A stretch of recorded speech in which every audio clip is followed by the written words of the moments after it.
తెలంగాణ చరిత్రకు వైభవానికి ప్రతీక మన వరంగల్ జిల్లా.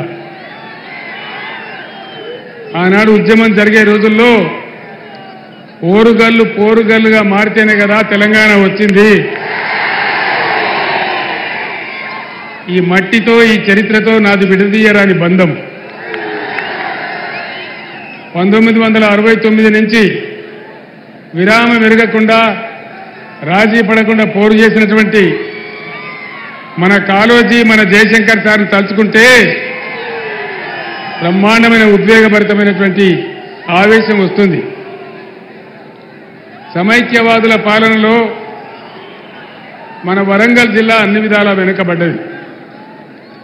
అజంజాయి మిల్లు ఆగమైపోయింది. అనేక రకాలుగా వెనుకబడి ఉండే బీఆర్ఎస్ పరిపాలనలో బ్రహ్మాండమైన కార్యక్రమాలు చేసుకున్నాం. అన్నిటిని మించినటువంటి ఆకాశమంత ఎత్తున మన వరంగల్ నడిబొడ్డున 24 అంతస్తులతో నిర్మితమైనటువంటి multi speciality super speciality hospital నిర్మాణం చేసుకున్నాం. వరంగల్లో హెల్త్ యూనివర్సిటీ పెట్టుకున్నాం. మన పరకాల మాజీ ఎమ్మెల్యే ధర్మారెడ్డి గారి ఆధ్వర్యంలో mega textile Kakatiya mega textile park తెచ్చుకున్నాం. 5 మెడికల్ కాలేజీలు జిల్లాకు తెచ్చుకున్నాం. ములుగులో మెడికల్ కాలేజీ, భూపాలపల్లిలో మెడికల్ కాలేజీ, నర్సంపేటలో మెడికల్ కాలేజీ, మహబూబాబాద్లో మెడికల్ కాలేజీ, మన జనగామలో మెడికల్ కాలేజీ. కేవలం ఒక్క మెడికల్ కాలేజీ ఉన్న వరంగల్ జిల్లాలో 5 మెడికల్ కాలేజీలు కొత్తగా తెచ్చుకున్నాం.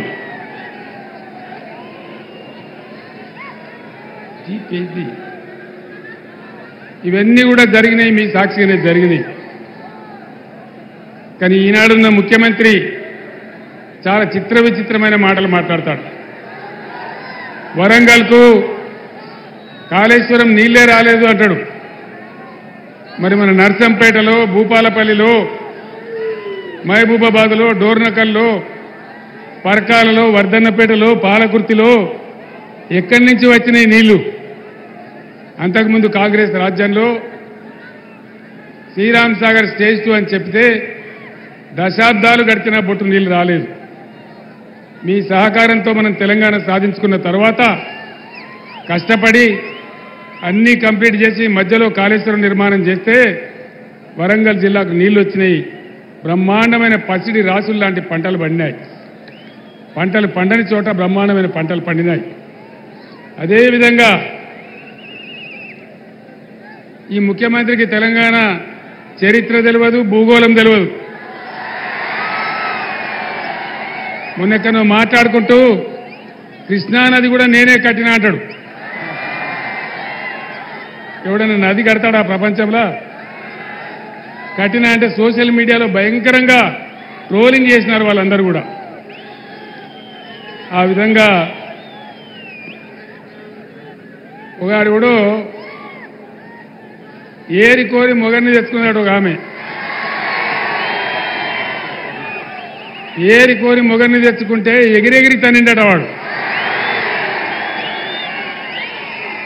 మనం ఇవాళ వాళ్ళ అడ్డగోలు హామీలు చూసి మోసపోయి ఓట్లేస్తే కేవలం 4-5 నెలలే ఏం జబ్బు వచ్చింది నాకు అర్థం కాదు. తెలంగాణకు కరెంట్ ఎక్కడ పోయింది? సాగునీళ్ళు ఎక్కడ పోయినాయి? పంటలు ఎందుకు ఎండుతున్నాయి? మంచినీళ్ళ కరువు ఎందుకు వస్తున్నది? గత 10 ఏళ్లలో ఇవన్నీ ఉండేనా? ఇలా ఎన్ని గోల్మాలు అవుతాయి? ఒక్కటంటే ఒక్క హామీ కూడా అమలు చేయలేదు. ఆ రోజు మనం ₹1,00,000 కళ్యాణ లక్ష్మికి ఇస్తే తులం బంగారం ఇస్తామన్నారు. ఒక్కలకన్నా వచ్చిందా? రాలేదా?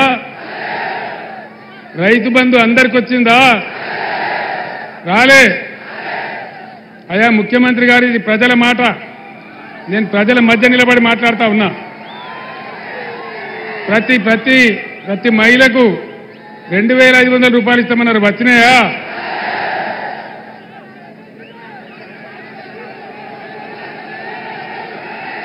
వస్తలేవా?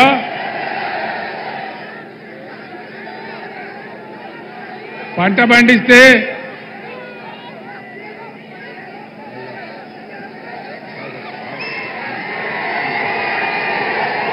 వద్దని చెప్తే వద్దాయా బాబు? వద్దాయా?